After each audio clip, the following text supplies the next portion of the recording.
welcome to another edition of Pittsburgh Sportsline. Thanks for watching the show.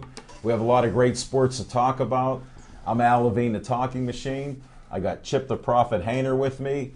We have Smoking Jim's imaginary girlfriend, Brazil, and he's in traffic right now because of all the rain that was coming in here from Monroeville to Route 88. He's just there in transit. Hey, get away from Brazil there. And then we have Big Mike Butera. And what we do is we normally start out with what's on our mind, but I do have a couple promotions to tell you about. And here's one that's near and dear to us with Chip Hainer and Stephanie. And I want to thank Stephanie for writing on the back here so I can talk about the March for Babies Walk. It's Sunday, June 2nd at 8 a.m. and it starts at Heinz Field.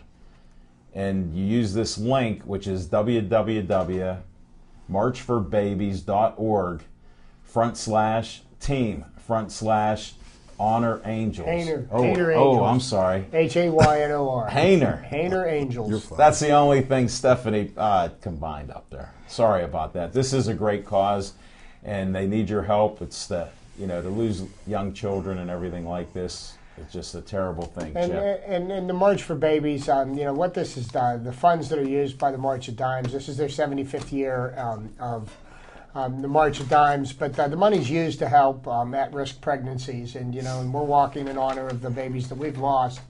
But we figured the best way to honor the little ones that we lost was to help other people that are, have pregnancies that are at risk with the medical care that they need. So it's a very worthy cause. Any contribution that anybody wants to make would be greatly appreciated. And Stephanie even said to join the Hainer Angels and help walk, get people to sponsor you there too. And again, that is at marchforbabies.org /team/Hainer Angels. And you can make your donations online. Nice. And then here's our usual. We got that unicycle coming up there, that NAUCC. That's Sunday, July 21st to July 27th. That's the North American Unicycling Convention of Champions, and it's hosted by the Butler Wobble with Dave Crack, who's a guest and friend of the show. He'll be back on shortly. And you got to go up to Butler County, Seneca Valley School District, and Moraine State Park. They have events like 9 to 5 each day. We're even going to try to film up there. Devin Shea in our control room has volunteered to head up there. So is Devin aware of that? He is now. No, he is. We talked about it. He's a biker anyhow, on 2 wheels and with a motor, so he might want to try that out. Then we'll see Dr. Trina Hess up there. Oh, it'd be great to see her. She's actually practicing outdoors now, Chip, on a unicycle because she has to compete in some of these events. I follow her daily on a Facebook posting. She's got quite speaking of Facebook, we need some more likes. We're increasing those likes. Pittsburgh Sportsline on Facebook, a lot of great feedback. I run into a half a dozen different people, and they told me they're watching the show. My neighbor, hey Ed, thanks for watching the show. I didn't know he watched the show with his 10-year-old daughter Anna, so shout out to you guys. Ran into Vicky, Big Joe, Maria, Tim. Man, I'm losing track of some of the names. About 10 other people, Big Mike, that I didn't know were watching the show. So now, folks, since all you newbies out there, you know who you are, the ones that have been watching. Chief, enjoy that meal. Don't start your dessert yet. Dawn Cambidi, I hope they're eating that pizza at Sip Sports Bar. We'll talk a little bit about that later. Great pizza in the area. A legend in Dormont on Potomac Avenue. Big Mike, what's on your mind? What's on my mind? 8 o'clock, it's time to go. That was the longest promo I've ever experienced. Chip caught me in on that jazz. Okay. It's on tape, it's on live, et cetera, et cetera. I'm good for it. Al, thank you, Machine, for having us and my brothers. And you got all these new guys. Why don't you ask them to call in, man? Let's get 412. 831-3304. Let's have a there's no caller. Let's have a call in. I'm not going to be here next week, folks, but I may be calling in from wherever I shall be. Rick and Loretta, you know I love you. I'm coming up after I graduate in June. In the meantime, please send money to cover the cost. Last week was a pretty awesome night in the game of baseball. It was Tim Hudson of the Atlanta Braves won his 200th game, which he's one of 100, I think it's 110 guys to do that in the gazillion years of history of baseball to win 200 games. And what I wanted to get into tonight was the adrenaline rush that a top flight athlete experiences. And I was hoping Jim was going to be here because. Hold on, let me check. He's on his way. Okay, because I wanted to, you know, he's played at a higher level than most people On the show. And I wanted to ask him what an adrenaline. Save that for your questions there, my friend. We have Okay. a segment for that. You know how you want to ask Big Mike's questions? Oh, but I got some good ones tonight. I mean, let's All right, let's go through say your, that the other ones let's weren't stay that good. focused. but Focus on on. your- So What's on your mind? Tim Hudson won his 200th game, and in that game, he had a double and a home run. And he plays for the Atlanta Braves, although he started out with the Oakland A's. But he grew up in the Atlanta area. He grew up watching Maddox, Smoltz, and Glavine, and to be on a mound in front of to be on a mound in his home field and with the team that he grew up watching, and you know, You that want me had to to interrupt be and say with his heroes that were actually watching him pitch probably. and achieve statistics like they have. Hence the adrenaline rush, which I was kind of curious With the about. higher level. Because I know I haven't had one in about 20 years, but that's beside the point for another show. But Rick and Loretta. Loretti. And he, as I said, he doubled and homered, so he had to be like on a high. And Natural. Correct, endorphins, etc. The irony of it was that just a week before at Coors Field, he was 1 out away in the bottom of the ninth from notching that 200th win on the road. But there was an error in the Greg Kimball, the Braves closer, you know, was credited for a blown save. So the adrenaline rush. One more thing that I think is really awesome. In his career, which I think spans now 15 years, he's 137-3 when he staked to a 3-run lead by his team. Is that awesome or what? 137-3. We'll revisit that because that's awesome. Yeah, well, it's incredible. I'm not. Some of these stats that go on in professional sports are way over the top, but that's a stat that it just stands out. So I thought that the adrenaline rush Jazz and Tim Hudson winning his 200th was pretty awesome. Thank you, Big Mike. That was very informative there. That's You come pretty up with cool, some yeah. great stats, too. Every now and then. Well, thank you. And now we'll go to Chip Hayner. What's on your mind? What's on my mind tonight? You know, in the first shot that Tim Hudson had at his 200th victory was against the Pirates here in Pittsburgh. I believe he lost. But that was when the Pirates won 3 or 4 from the Braves. Where's the But Kool-Aid you know at? what's on my mind? You know, last night at Sip Sports Bar, I gave a little shout out to one of Pittsburgh's all-time greatest athletes, and I think probably the greatest Pittsburgh Steeler of all time. Joe Green has announced his retirement finally for all from the Pittsburgh Steelers, and I wanted to make sure that we made a little mention of that, and it prompted a lot of discussion on the airwaves today. And I thought it was kind of interesting, and we never really get any callers in here, and I'd like to maybe strike up some things that maybe we can discuss later on the show when we go to revisit. Sure. But these are some of the things that I was thinking. We talk about the greatest Steelers of all time, and there's arguments that could be made for quite a number of impressive Steelers, because from this team from the 70s, there was 9 guys that went to the Hall of Fame. Quite a number of them are quite deserving of possibly being the best Steeler of all time. Joe Green, which would be my pick. I would think, he was Chuck Noll's first round draft pick in 1969. I'd say Jack Ham, who they say may be the second greatest outside linebacker ever to play football, number 1 being Lawrence Taylor. You have Terry Bradshaw, one of 2 quarterbacks to win 4 Super Bowls. There was Mel Blount, the cornerback that changed the way the game was played. So there's a lot of different Steelers that could be considered the greatest Steeler of all time. And I'd like everybody to give it some thought and think of who you like and come up with some reasons why. So that got me thinking about the other sports in Pittsburgh, and I was thinking, well, what about the greatest Pirate of all time? And I was thinking about, well, look at what their contributions were to the team and to the community. And of course, the first one that jumps off the page is going to be Roberto Clemente. Roberto Clemente was a great humanitarian, gave his life up Right. trying to help people that were in need of help in Nicaragua, earthquake victims. And the reason why he was on that plane was because the supplies that they had been sending to them were being taken by the Sandinistas, and they weren't getting to the people that needed the supplies. So Clemente got on that plane himself to see to it that the supplies that they were sending there were getting into the hands of the people that needed them. You know, and then you also think about, Willie Stargell. Well, Willie Stargell did a lot for the Pittsburgh Pirate Organization. 1979, he brought a world championship into Pittsburgh. There's somebody else that popped into my head, but I doubt that there's anybody alive that ever witnessed him playing, was Honus Wagner. Honus Wagner is one of the greatest ball players Big of all Mike time. saw him. That's one of my favorites. But and another guy too, Pie Traynor. So Who can? there are some We can. candidates for the greatest pirate of all time.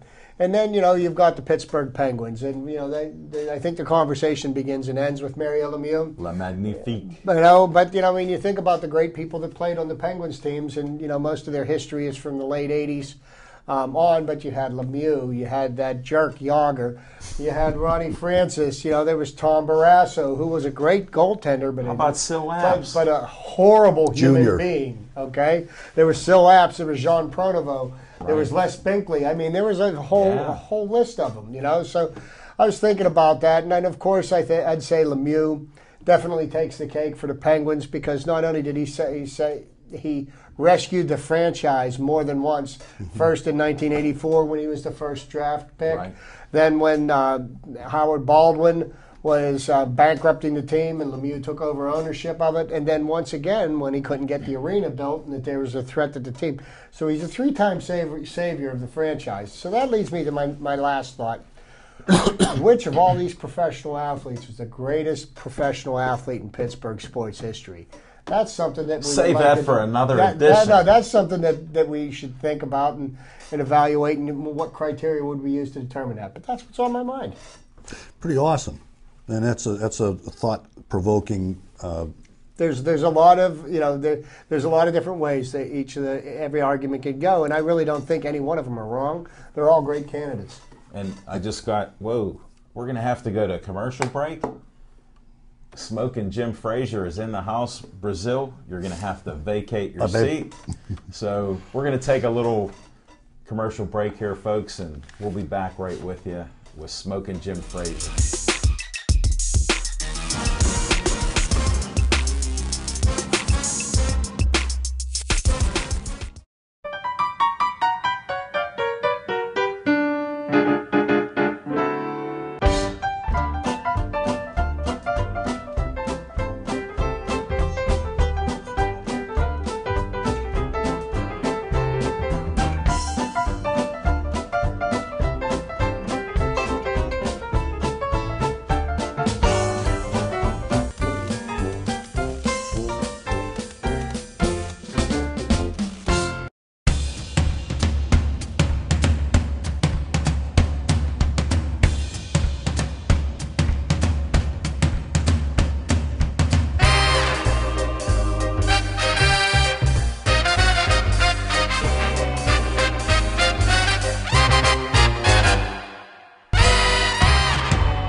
Enjoyed the commercial.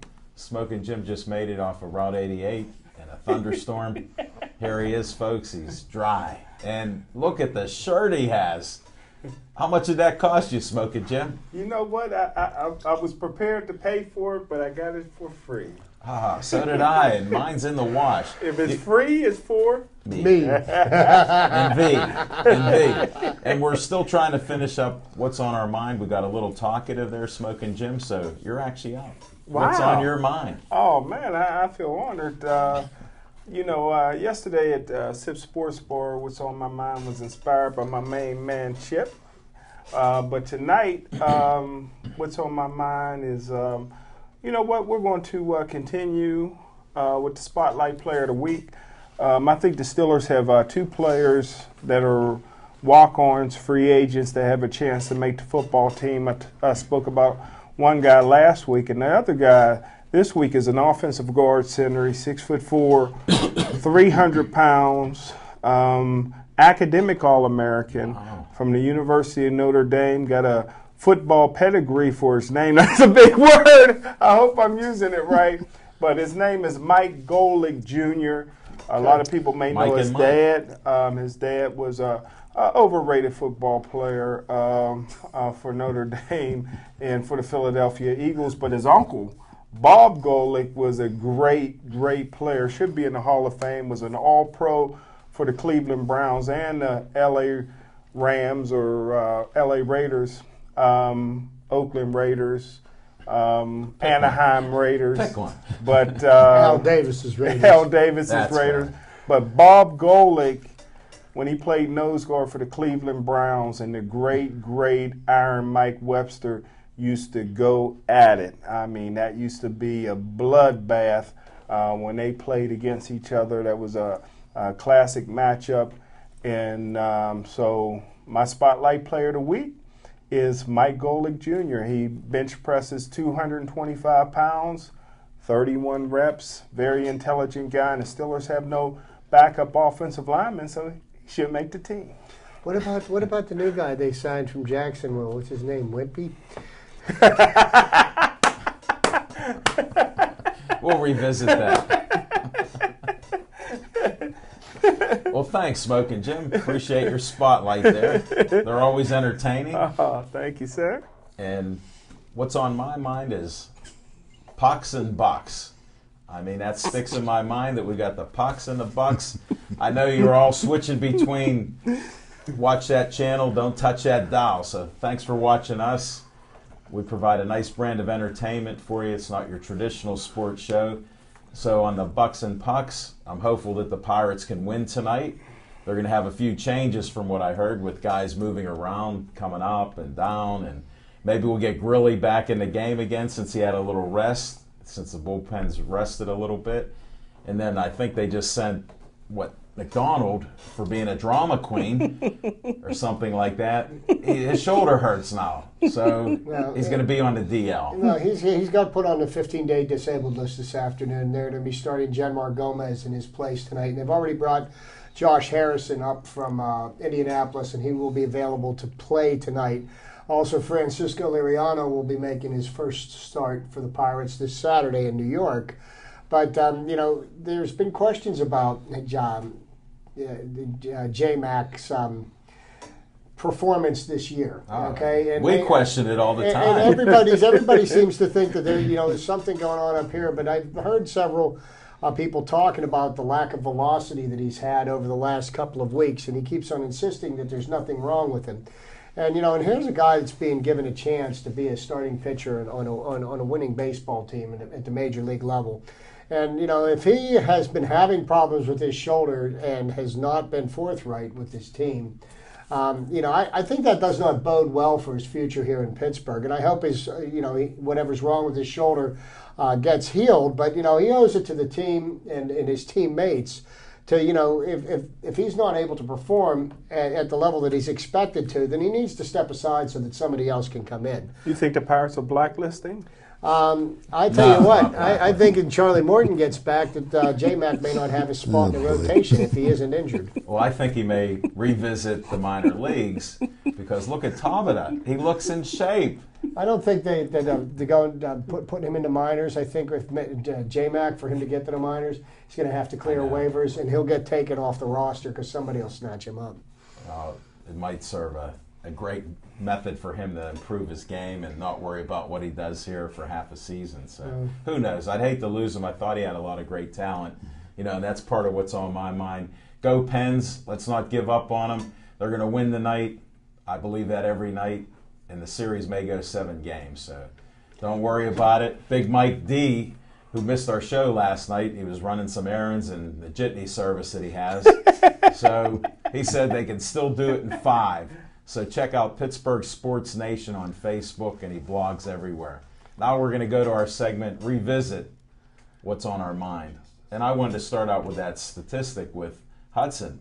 You said 137-3 was his record after 3 runs were scored. That's phenomenal. If they stake him to a 3-run lead, it can be in the first inning. It can be any time during the game. Incidentally, I go by chop liver 1 or 2.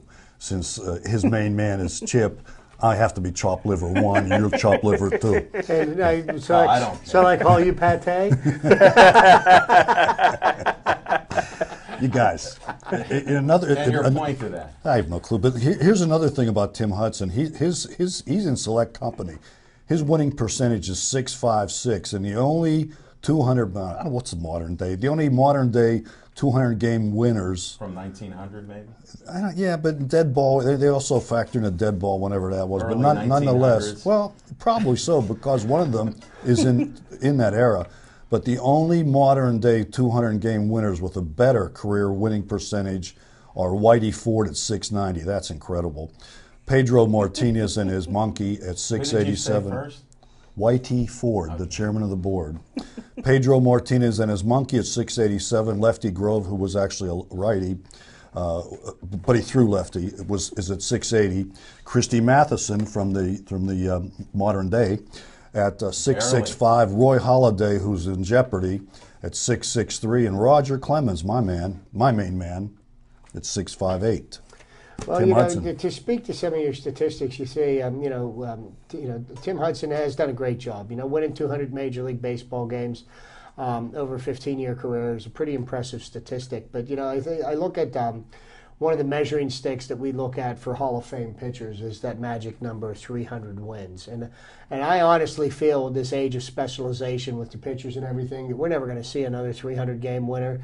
I look at the last few pitchers that broke 300, people like Tommy Glavine, Greg Maddux, and I believe that, I was always a huge fan of Roger Clemens, but I believe his records are a little on the tainted side considering his complicity in the use of steroids and everything. But, you look at a pitcher like Greg Maddux, and most people would never, you could sit next to him, you would not think he was a professional athlete. And here's a guy that never threw a pitch over 88 miles an hour. And he just had such great command and had such late movement on his pitches that he could make even the biggest and strongest hitters look foolish by adjusting his speeds and picking his locations. But, 200 wins, that's an impressive statistic. But, the guys that really have always impressed me are the guys that could make it all the way to 300. Yeah, to me, that's a better stat. Well, it certainly is, but as Chip said, and for a lot of reasons, we state the obvious. Come on now, this is a sports show. Overstate the obvious. You guys only. I don't. I just state the obvious. Which one are you, by the way? 1 or 2? 3. Liver, chopped liver. Okay. I like chopped liver. Okay. I'll have some after the show with you. Awesome. Now, where are we? Revisiting. More revisiting? Smoking Jim missed most of the revisiting for the first visit. So I think we covered a lot. We're running through the show. I can't believe we're already 26 minutes in, 27 minutes into the show. Holy smokes. And I wanted to bring up Sip Sports Bar. I already gave a little teaser with Campidi's Pizza. Holy smokes. Chip has many fond memories of that. What are you looking at, Brazil? You guys are too much. Chop liver 3, you're doing all right there.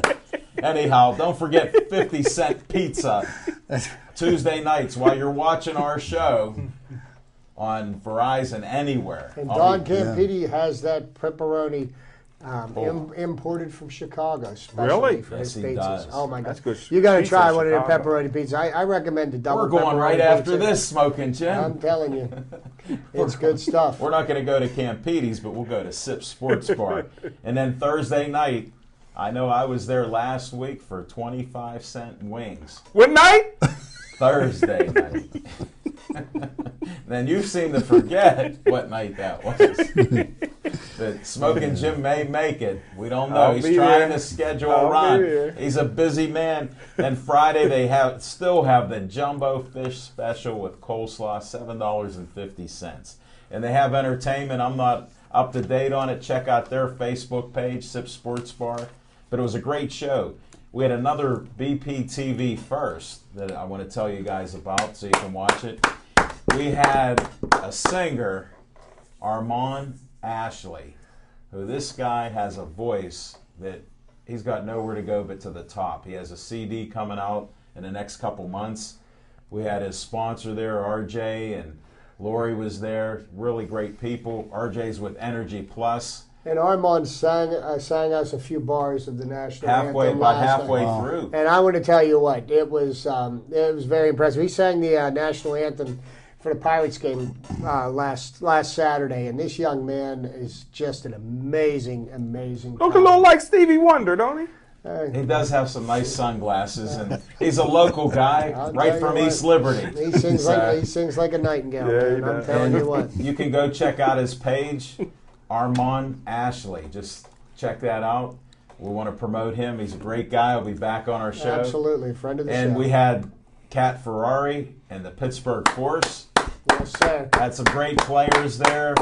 One of the rookie players, Emily, already friended me, likes Pittsburgh Sportsline. She loved the show, being a guest. We had some great players. Denise is one of the most experienced players, and we want to pray for her. She has breast cancer, and you should see her. She looks in great shape. She's ready to play.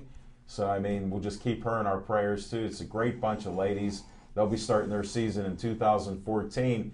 One of the reasons we're bringing this up is they do need sponsors.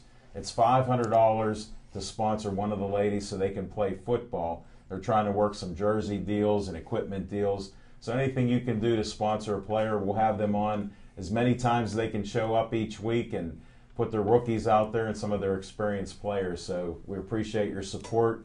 They all not volunteer, but they do play for free. They don't get any money. It's the love of the game.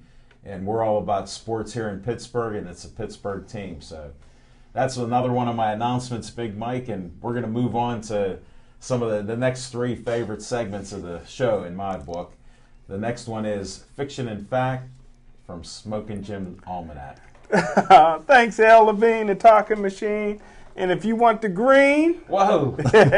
you got to see from Levine. He took it from Levine. Whoa! All I got is white. But, hey, my fiction and facts goes all the way back to this past weekend. I tell you what, I got a phone call, and most people that know me know I don't answer my phone very often. Yes, I do know that. And it's even harder to get me on email. I got 60,000 email and 30,000 unread.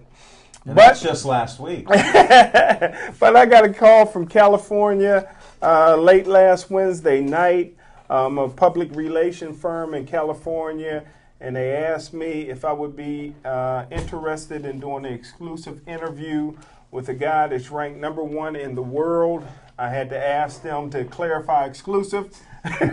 So they said I would be the only sports writer in the city of Pittsburgh that has access to this guy. And I tell you what, it was like being with the Beatles. The guy that I interviewed, you guys may know, the Super Bowl of bodybuilding is called the Mr. Olympia, made famous by Arnold Schwarzenegger, who won 7 of them. And Joe Weider, who just recently passed away, yes, he did. is a living legend. And as a matter of fact, I have one of his magazines here.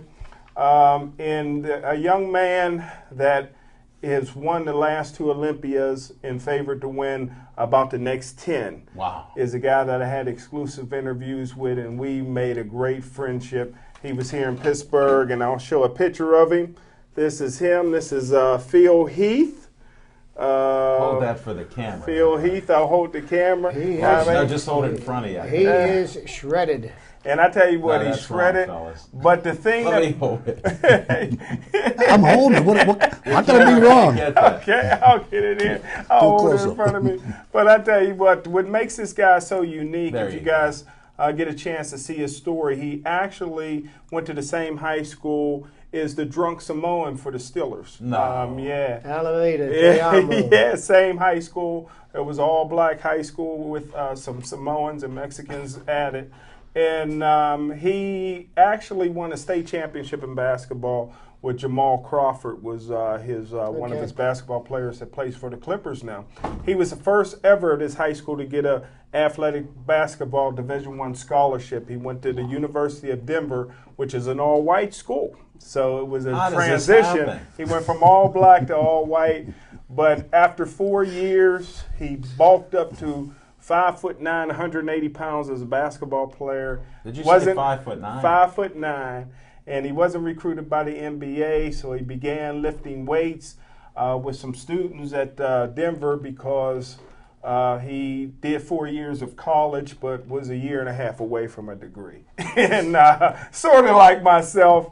And so he started working out with some college students, and they got him into bodybuilding, and he was able to bulk up through good eating to 260 pounds, all muscle, and he competes on stage at 250. Wow. But we had a great relationship. He was at Soldiers and Sailors, and I tell you what, the women that was coming up, oh my goodness, I didn't want to leave him. What's I your tell you, scouting report Oh on my that? goodness, bikini models was coming up. They had the fitness models coming up. Kids was coming up. Guys was coming up. A lot of people thought I was his bodyguard, and I tell you what, the things that the women was offering, if I could get them close. And I don't turn down nothing but my collar, but we had a good time. We had fun, and hey, that's my fiction and facts from Smoking Jim's Almanac. Wow. Check out my article on Phil Heath. It'll be out tomorrow.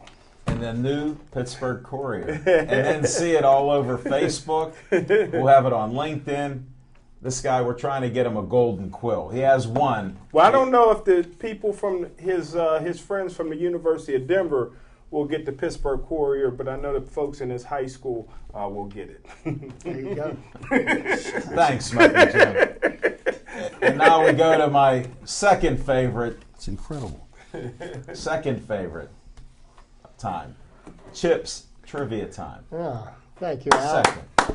Well, being that we're into the month of May and, second month of the baseball season, some things that I'd posted earlier on Facebook, with the advent of May, and I'm going to go over this is going to be Fast and Furious. Whoa, there's a movie coming out, Fast and Furious 6. A bunch of baseball trivia, but May 1st to start the month off. May 1st is a significant date for two reasons. In May 1st of 1991, two historic events happened in Major League Baseball. Ricky Henderson broke Lou Brock's career stolen base record, and he stole his 963rd base to pass Lou Brock as the greatest base stealer in baseball history. Wow. May 1st, 1991. Also on May 1st, 1991, the greatest pitcher that I have seen in my lifetime, Nolan Ryan, pitched his record 7th no-hitter. He was pitching for the Texas Rangers that day. Now, also on May 1st, in 1992, Ricky Henderson broke another milestone. He stole his 1,000th base to become the first base stealer in baseball history to break the 1,000 steal mark. May 2nd, 1920. This one's for my friend Alan here. The Babe. Babe Ruth hit his first home run as a New York Yankee. That was on May 2nd, 1920. But on May 6th, 1915, That's better. Babe Ruth, pitching against Walter Johnson, who's one of the greatest pitchers in baseball history, beat him as a starting pitcher 3-0. Babe Ruth had 3 hits in that game. One of them, his first home run of his career, the first of 713. That was on May 6, 1915. Now, just some other useless facts about the game of baseball. In 1839 was when the first baseball game was played. in 1848, the rule was passed that you could actually tag first base for an out instead of having to tag the runner. Really? 1857, baseball decides that 9 innings determine the length of a game, not 9 runs. That was the first time that was done.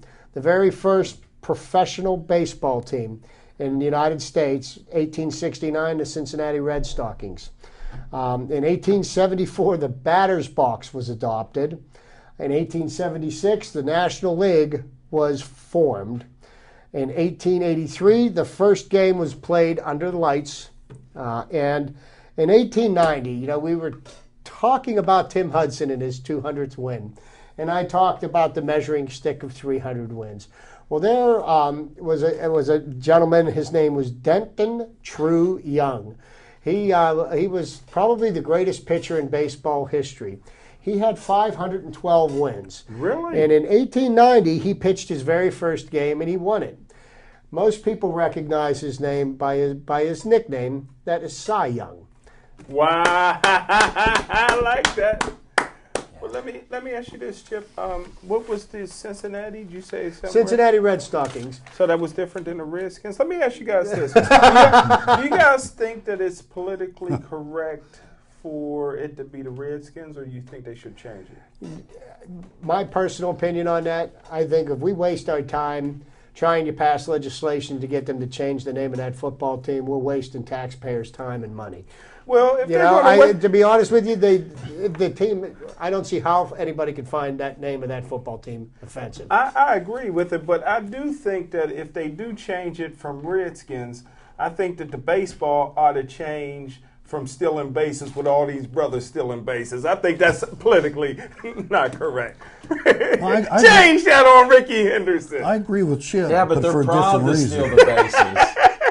That's like Lou Brock, Ricky Henderson. Yeah, Larry Wills back in the day. I was reading this week that there's politicians in Washington that are trying to pass legislation to force the Redskins to change the name of the football team.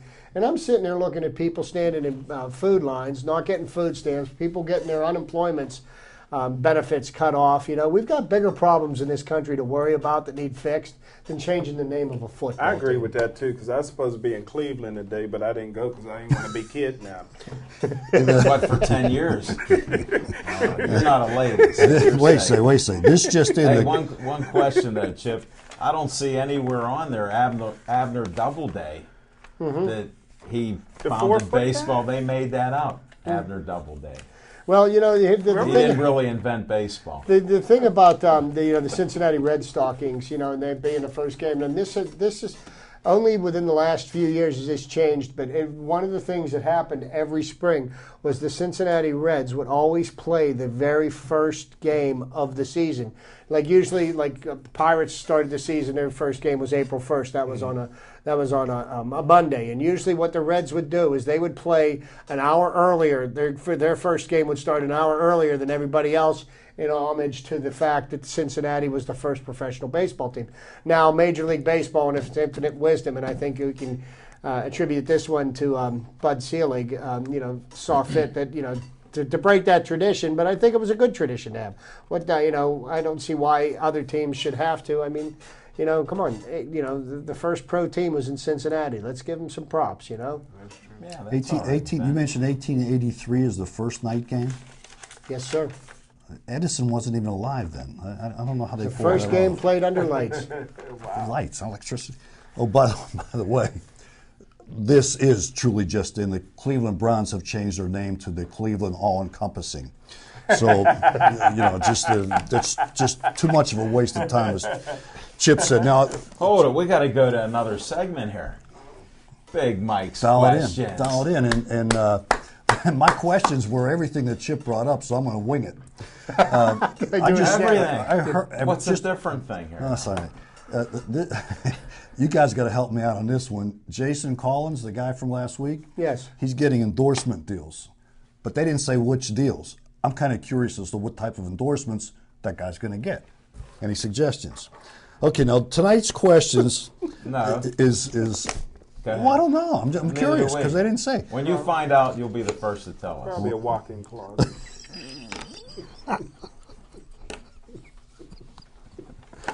Well, here's the thing about Jason Collins, and I do admire the young man for coming forward, and but I mean, what an athlete does in his spare time, or when he's not playing his sport, I really don't think it's anybody's business. But I mean, okay, so he's come out and he's admitted that he's actively gay, but I think that's good in one aspect, but me being cynical like I am, I'm just wondering, the guy's been playing professional basketball for 12 or 13 years, and he's on the downside of his career. Now, the one thing that he did have always going for him that kept him on NBA rosters as long as he have is that he's 7 foot tall. And you can't teach 7 foot tall. I mean, that's Jim's told us. That's one thing. So he's getting on the downside of his career. He's an unrestricted free agent now, and I mean, was this a ploy to get him some notoriety so that somebody would pick him up, so that they could use the PR and everything? And is this just another way of extending his career? But I do admire the man for being the first professional athlete to admit he's gay, because there are gay baseball players, there are gay football players. No, not football. There are gay hockey players, and there are gay people all throughout society. We're gonna have to have a and it special really is edition no on big this. deal, and I don't understand why it should be. Well, I don't want to make light of any of that. It is serious. And people, hey, this is America. It is a supposedly free country to do what you want as long as you don't harm anybody. These opinions are just our own opinions. We're not trying to offend anybody, just so you know. And if you are offended, call in 412-831-3304. And we're not trying to hurt anybody's feelings there or what you believe in either. Now we got Big Mike with maybe one question left. Call in will offend you anyway. This is tonight's theme is football, which made How'd that happen? Because I looked it up. This one's the change up, the point after try. Okay, now, and this had nothing to do with this, but this does. The point after try. Now, what was Jim Marshall of the Vikings? Wrong way. Wrong way. No. Yeah, of course. But Plus, he played the longest consecutive game streak before. he has a lot of before Brett Favre. Do you know I that think was, he played 275 games. And do you know the Vikings were his third team? I didn't know No, that. Yeah, I he didn't know played that. 1 year in the CFL, and he played for I think the Cleveland Browns before he. Really? Yeah, but before he started out with the Vikes. He's a renaissance. And Jim Marshall Yes, was he one was. of the famous Purple People Eaters. Yeah, exactly. Now, Alan Page, Gary Larson, Carl Eller, and Yep. Jim Marshall. yeah, the forerunners of the Steel Curtain, right? And what are your questions? Okay, the question is. Because we're answering things before you ask a question. No, this is pretty cool. The point after try. I mean, normal rules don't apply because it's an untimed play. Was it in the modern era? Yes, this is football's modern. There's no doubt about it. Okay, now if Jim Marshall's, would you call this the Purple People Eaters? Right. If they successfully block the point after, and Jim Marshall takes off, picks up the ball at the 3-yard line, and runs 97 yards in the right direction, what is he credited for? One. Nothing anymore. Not now. I think it's a touchback. He is credited for, as Smokin and the Chop Liver One agreed to, nothing. It's a dead ball. He might as well just let it lay there or turn around and run sideways instead of that direction. Nicely done with the Viking hat. Okay. Thanks. Who called him up? He doesn't answer his You got phone. He already email. admitted to that. Oh, you can't get him on email. No. Who texted him? The fair catch, which we're all used to, the guy raises his his arm, catches it. Don't do that There's actually the anymore, yeah. fair catch kick. And who can sum that up in a matter of words? The fair catch kick. I know the drop kick, but I don't know. Well, you're on the right direction there, because the team that fair catches the ball can actually accept it where it is, and without using a tee, the team that has the ball, the offensive team, can try to kick the ball through the uprights without using a tee. In other words, the guy can hold it and he can field goal kick it, or he can punt From it wherever he catches it. I never knew that. from where he catches the ball, from where they catch the When ball. was that rule put in effect? Well, a long time ago, because the last guy that successfully did it was Mac Percival in 1968, which actually won the game for the Chicago Bears. It was a 3-point play. And it was attempted twice during the 2008 season. By who? Doesn't say. It's just said falling short Probably by Doug- you times. gotta Probably Google Doug some of Flutie. this. Doug Flutie was good for doing stuff. Drop kicks, and yeah, all that, but fair catch. Normally speaking, you're fair catching a ball somewhere beyond your own or. Well, the Yeah. flaw I see with that rule is that if you're fair catching the ball, you're calling the dogs off. Everybody's the play is basically stopping. So I mean, to take advantage of that, I think is really. That's the rule, though. Yeah, I know, and then I don't think it's a very good rule because I think if you're going to attempt to do that, then. The headhunters coming down there ought to have a chance to clean your clock. You want to knock Mike Vick every chance you get, huh? Calling off the dogs. Let the dogs. Last Mike, last what else question. do you have? Okay, who can explain to me the questionnaire the third quarterback rule? Third quarterback rule. Maybe Charlie Batch can call in. No. 412? 831-330-4. Please, somebody call in. Jeez, oh man. I'll call.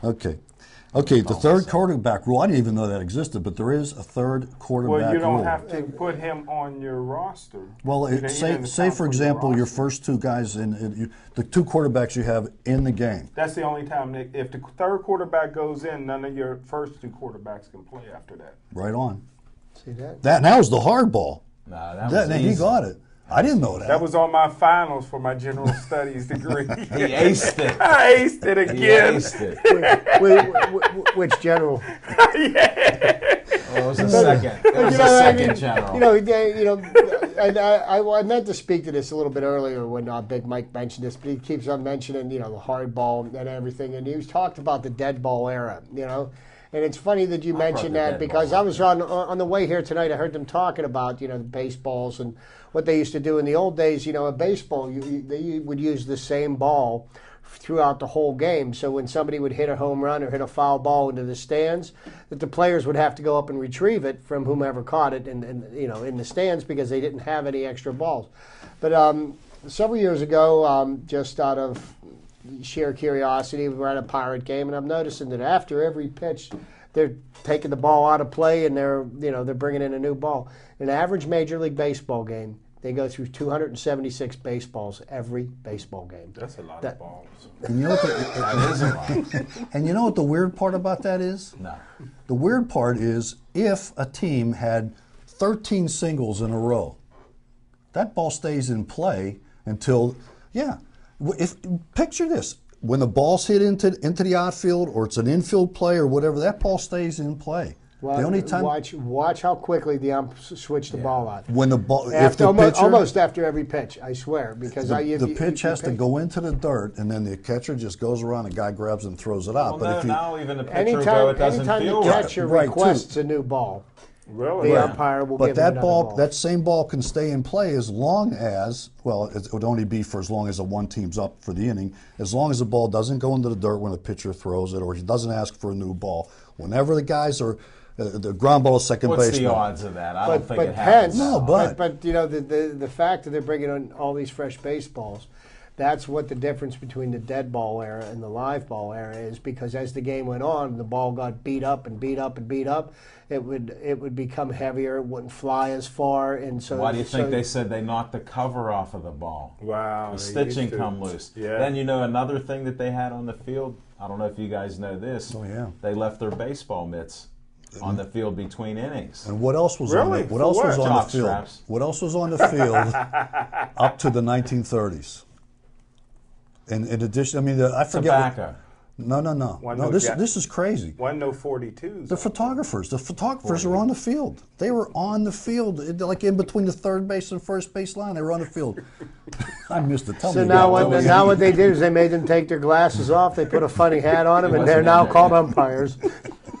Okay, now what was it? Because we got interrupted here. Because that was I'm going to have pre-42. to watch the show this time to catch the one. You I better missed. watch the The show. photographers were on the field in between home plate and third base and first base and home Was it a plate. dead ball when it hit them? I mean, was it in play? They were out Why of play. did they leave their mitts on the field? That's all. That was just Because like a thing. Tradition. It was a tradition, and the guy who would play first base for the other team would use their mitts because they didn't Really? have the availability of sporting goods that we have nowadays. Nowadays, you can have a new mitt every day if you want. You know, every swing Every you inning. take, you can have, you know, each player probably has 30 bats, you know, with him in the dugout, you know. So, I mean, these things, I can remember playing ball when I was a kid. We used to take a finishing nail or a screw. You'd crack your bat, you'd put it, glue it back together again and keep on Electrical playing. tape around it, absolutely. We used electrical tape around the ball when the stitches came What happened to apart. duct tape?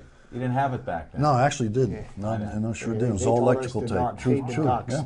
They got disease. This whole show has become But hey, you trivial. know, I mean, let's No, let's not forget about one thing going on tonight. Game 4 is going on between the Penguins and the Islanders, and you know, this is one of the things that getting a little bit tired of hearing. And to be honest with you, the Penguins have been completely outplayed and outclassed the last 2 games by the Islanders. And what I see in what the Penguins are doing, they're lucky to be up 2-1. And, you know, Alan mentioned that this series could go 7 games. Well, I'll tell you what, I do not want to see the Penguins play in a Game 7 against the Islanders. The Penguins have never beaten the Islanders in the playoffs in their history. Really? That is correct. They've only won 8 games against the Islanders in all of their history. The Islanders are playing like a team that is desperate, and they're playing like a team that is hungry, and they want to win. The Penguins, the last 2 games, are playing like a team like, oh, we're much better than these guys, and we don't really have to put in our effort. The Penguins need to play with a sense of desperation and a sense of purpose, and they definitely need to slam the door on these guys. They need to come back from New York with a win tonight, and they need to close them out because, you know what, the longer they leave these guys hanging around, the better a chance they have of losing. And right now, the Islanders are not impressed by the Penguins. They believe that they can beat them. That's a bad place for the Penguins to be in. Well, I think a W will cure it, like you say. But if they don't win tonight, I think they can still do it. I believe that. What? They have the talent, and you got Orpik. He was on the ice today. Maybe he'll play. Maybe he is playing. Neil, he was on the ice. He's supposed to play tonight. You know, I remember 1993. Oh, they're both. I got the inside word from my man Chris with his Right, Penguin Chris. jersey with the A on. Thanks. He's one of the best cameramen. He's all business. He doesn't know the score yet of the game. I'm sure Devin. Oh, we got man. a tie game, 1-1. Tie game. Ouch. So as we're the getting these machine updates as say. we speak. But you got Orpik and Neil on ice. So my rumors that I had In 93, everybody kept on saying, oh, we got nothing to worry about. We got nothing to worry about. And that's until you get bounced. And I'm telling you what, the way they set this team up for this playoff run, if they get bounced in the first round, there's going to be a lot of other people bouncing. Yeah, good First point. of them is going to be Bylsma because they're not going to fire the team. They're going to fire the coach. I got to give him some Penguin Kool-Aid. I forgot it. You got to get on the Kool-Aid, brother. We got the Pirate Kool-Aid, but they're going to win. That's no problem. I did want to bring up some boxing. Smoking Jim, I heard Rod Sulka won another fight there at Cal U, your alma mater. We had a nice little journey there. We had a little vacation trip going up to Cal U. I saw Smoking Jim's alma mater. It's a nice modern campus now. Yeah, it's beautiful. Yeah, we had a good time, and I was very proud of Rod. Rod's still moving forward. He won again. He's looking for maybe by the end of the year, maybe by sometime next year, to be able to trade that belt in for a world title opportunity. I think he can do it. He has the talent. We're a fan of his. We've had him on our show. Check out our Sips Sports Bar. We have Do you him have on a any couple problems editions finding Cal U? I think I heard you made a wrong turn in Albuquerque. I was his co-pilot. Al was my co-pilot, and I tell you what, we had directions. I'm going up 88 from Bethel Park, and we just got to talking, and the talking machine put the directions in his pocket, and the first thing we know, we were on a farm somewhere, and We met some nice folks out in the country. They gave us some great directions. Alan, They came to your side of the car, though. Yes, got they did. my phone number in your phone. I You know. should not ever drive around lost. Just call me. Well, we knew we were getting close. And we met some nice people there, so at least I did. Smoking Jim just hunkered down there. He's a good driver, I'll tell you, folks. They saw Slow a and beach- steady. He goes slow and steady driving down They the saw a road. Beach Boys cover band. They said, we must be getting close to California. Well, we almost got to see the fight. And, hey, we heard nothing but good about the fight, so it looked like a great venue, and we'll see what happens with the next boxing bouts that we go see. You guys are promoting boxing in the Pittsburgh area, and I'm digging it. And I wanted to ask you, school me Fritzy Zivik, Pittsburgh. Yeah. Billy Yes, Kahn, yeah. Pittsburgh. Yes, Yes. sir. And they were world champs. Did we? At Have, the did same we, time, Did yeah. we have any others? Paul Spadafora. Paul Spadafore. Yeah. Billy Kahn. You said Billy Yeah. Kahn? Yeah. Were there, what Billy weights was- Kahn, you know, he almost beat the invincible Joe Louis. You know, he 13 rounds. He was going toe to toe with him, and all of a sudden So he he was a decided heavyweight? he was fighting a heavyweight. He was fighting above his weight class, and then all of a sudden, for some stupid reason, he decided to try to slug it out with Joe Louis, and well, that ended his moment of glory. But Billy Kahn was, you know, a Michael Pittsburgh Moore. icon. Michael Moore From Monessen?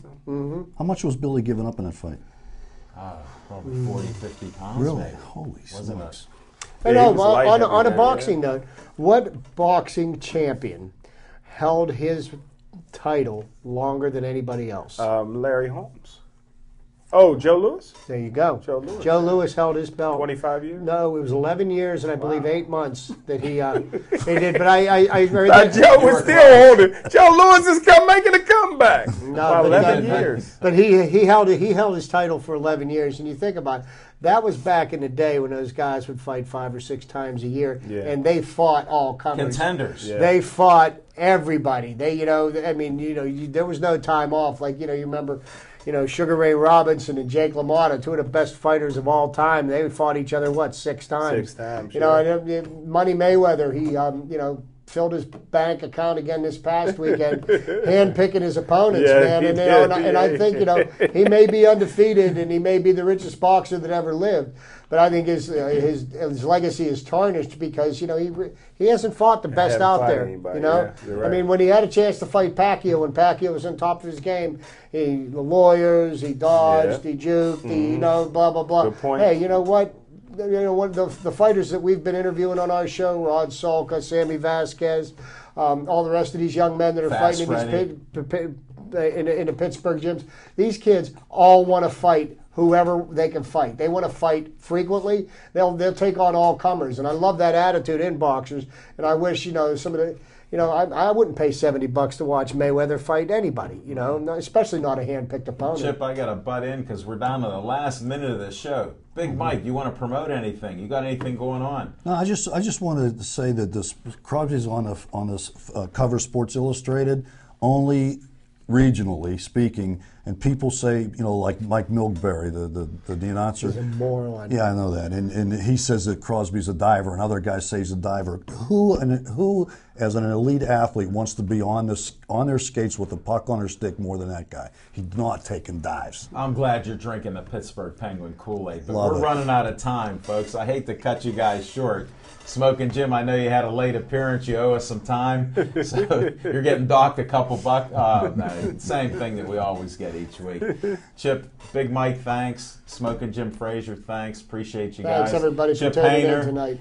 and I want to thank everybody again. Dave Cable, Devin Shea, Chris. Appreciate the score update. What's the latest score? You hear any more? It's getting too late.